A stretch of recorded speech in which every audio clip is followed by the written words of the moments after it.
who are you and where are you from? My name is Travis Brooks. I live in Tallahassee, Florida. All right. My name is Tanika Brooks. I live in Tallahassee, Florida. All right. Hey, my name is Heti Patel. I live in Tallahassee, Florida. All right. And what do you do? I am an executive chef. All right. I work here at the hotel front desk. Currently, I'm not working. Okay. You're managing a hotel. No, not yet. Okay. And so anyone who wants to speak first can, but has the climate changed much since you were a kid? Well, I think the climate has changed considerably since I was a kid. I feel that it's a whole lot hotter now than it was then. I feel like I feel like the air is hotter when you breathe. You don't want to go out as much. I think that, it's getting worse. I just feel it's getting worse. What about yourself? Me personally, I definitely see a change. Not only just in the heat, but just like trying to dictate what season it is. The seasons are hard to tell by. Weather that we used to expect when I was a kid is totally different from now that once we're older. Okay, so for me, I currently moved here before a couple of months, so it's been difficult to tell you exactly, but I can differentiate between India and here. For me, it's like it's really burning the skins, because in India it felt like more moisture, and here it's because of less moisture, it's like literally burning your skin because of the heat. By the way, you mentioned this before the interview, but I failed to ask, is the climate changing at all in India since you were a kid? Yeah, that is also because of the pollution, and so it's worse than it was before. And where are you from in India? I'm from Valsad, Gujarat. Gujarat? Yep. Yes, okay. And the pollution there isn't as bad as in New Delhi, but it's... Yeah, New Delhi and Mumbai and Yeah. so many cities. Very good.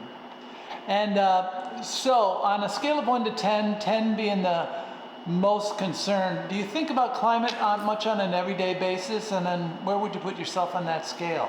Well, I would have to say 10. I think that it's really, really bad. And it's concerning to me because, you quite often hear about people not being able to breathe. Asthma is running rampant. Allergies are going crazy.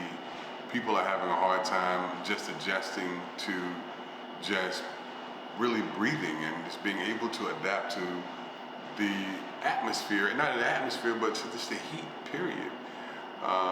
And it's tough, and I think it's only gonna get worse. And it just wasn't this way when you were a kid. Oh, definitely wasn't this way when I was a kid. It was, when you were a kid, you could stay outside all day long, and you would get warm and get a little bit hot, but not as hot as it is now.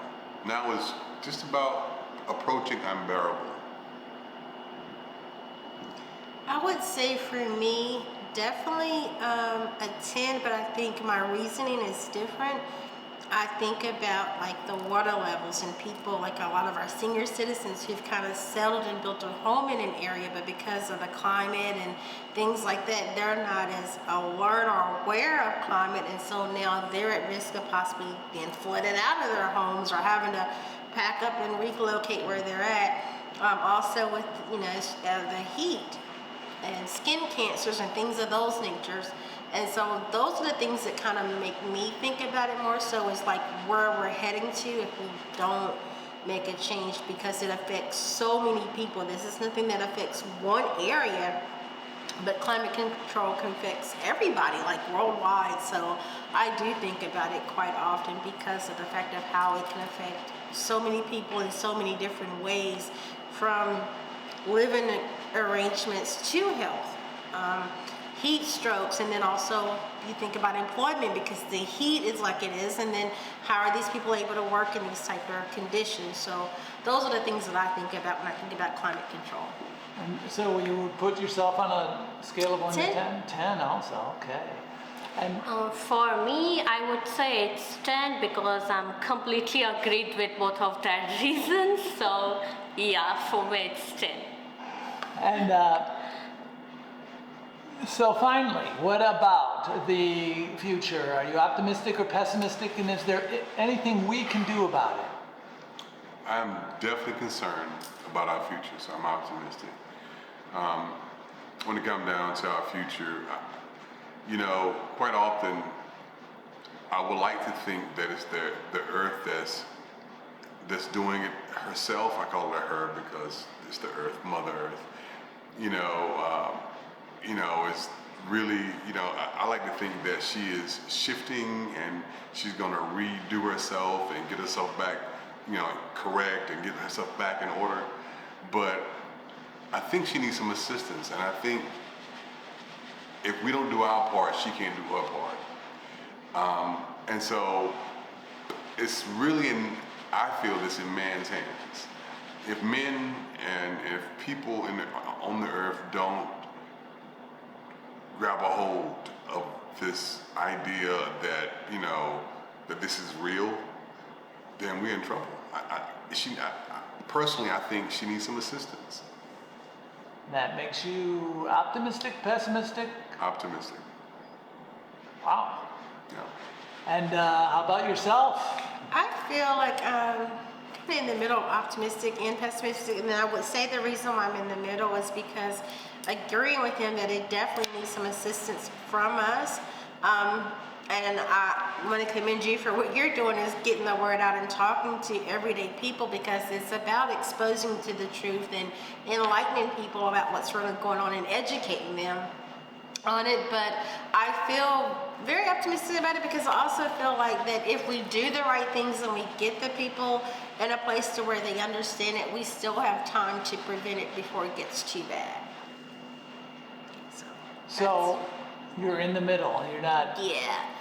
And I think the only reason why I would say that I'm in the middle is because I mean, this probably sounds negative, but there's so much misinformation out there, and until we can start counting the misinformation and really focus on educating people on climate control, because a lot of people don't know, it's new to them, it's a new phrase to them, and so they feel like maybe that's too scientific for them. So we just kind of have to break it down to a level to where anybody can understand it, and I feel like if we could do that and educate them, then we definitely have a chance to be ahead of the curve. And how about yourself? I feel like it's optimistic because I also agreed with her that we have to educate them and told them what's the actually climate control is, and they don't know the actual phrase of this. Okay, that's it. Very good. Well, thank you very much. This on the 14th of August here in Tallahassee, Florida. And this group of 3 extremely articulate people, thank you very much. Quite welcome. Thank you. Thank you.